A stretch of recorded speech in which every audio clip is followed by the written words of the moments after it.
When it comes to recording and rendering your commentary, the whole process can be a little bit confusing and can be a pain as well.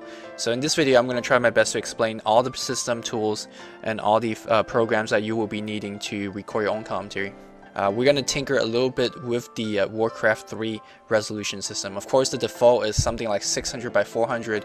If you don't want a resolution size like that, you can go into the Warcraft options menu and then change it that way. Or what I like to do is go to the start menu, go to run, and then type in regedit into the run file and hit OK.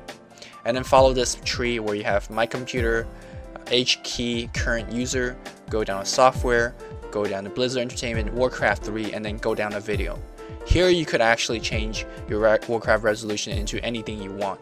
I have the default 1280 by 720, which is I guess the HD default, and then I believe I changed the color pixel to 32 as well. So in that, of course, it's always better to have a bigger resolution. However, you gotta keep in mind that raising a resolution like this will also significantly increase your size when you're recording.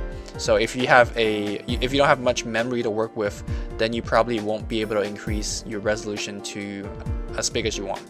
So after you get the resolutions figured out, the program to record is Fraps. Now Fraps is a pretty memory intensive program. When you run it, you will have a little bit of delay, a little bit of lag, and also it takes a huge amount of memory space in your computer. Now with the Fraps settings, I have 25 FPS. I'm recording under full size. Make sure you have the record sound checked, or else it won't pick up whatever you're saying right now.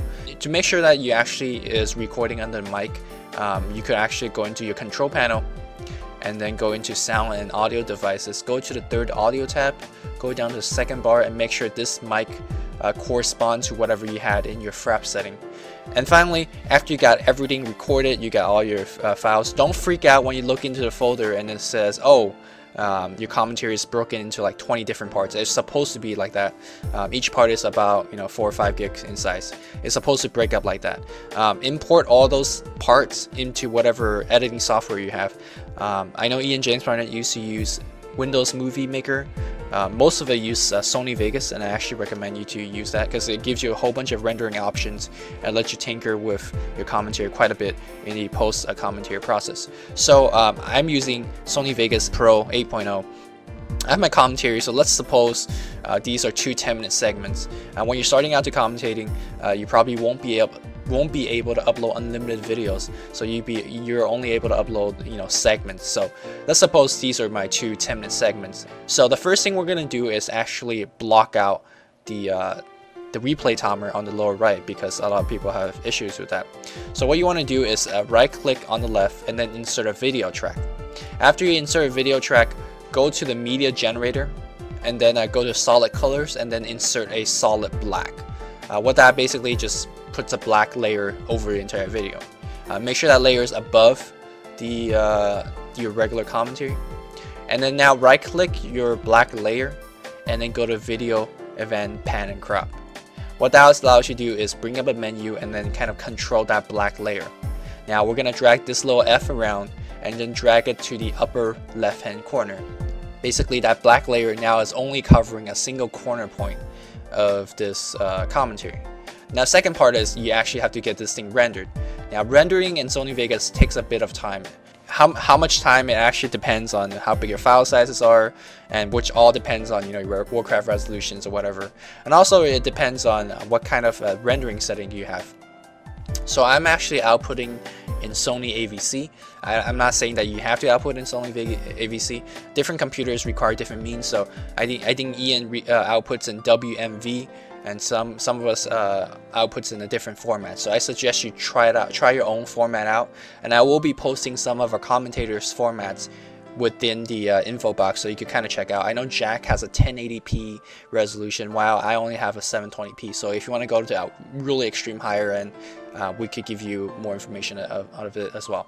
So after you select the save as type, this is basically the default. You want to go down to custom and then make a custom, I guess, because the default is probably not what you want. So you want to go down to custom and change whatever settings you need. So that's just recording of one part. You might be saying, well, I have a commentary that's cut into 4, 5, 6 parts. You have to repeat this process 4, 5, 6 times. Isn't that really time consuming? What you can do is do a thing called batch rendering. What batch rendering allows you to do is basically allow your Sony Vegas to render all 6 parts at once. So it will report part 1, and then once it's done part 1, it will automatically jump to part 2 without you telling it to do anything else. So what you need to do is basically, let's say here I have 2 segments. What you want to do is drag your mouse above the segments and then highlight the entire segment. After you highlight the entire segment, press R on your keyboard. What basically that allows you to do is make a segment of your video, and then they should have these green brackets around it. So do it for all your segments, and it will label it nifty 1, 2, 3, 4, 5, 6, however many parts you have. After you have all those parts labeled, go up to the tools, go down to scripting, and then batch rendering, and click on batch rendering. After that, a batch render window comes up, and make sure you have whatever default format you have saved up. I named my format YouTube HD. It's under Sony AVC, so let's say if you're using WMV, then go to WMV obviously. Mine's under Sony AVC, and then I went down to my named format YouTube HD. Now the default is going to be here, render project. Please make sure you have it in render regions. What that makes you do is all those regions that you made by pressing R, yeah, it will render those regions separately and specifically. And then of course you could go to the top and then see where that file is saved. I'll put a lot of information in terms of the rendering settings, in terms of Fraps settings of different commentators within the info box. So if you have very specific questions, go look at there before asking. And that is pretty much it. So I hope this tech tutorial of the entire commentating, rendering, uploading, and everything is good enough. And then if you have any specific questions, just post them in the comments, and then I'm sure the other viewers could help you out. I hope this has been helpful, and then I'll catch you guys next time.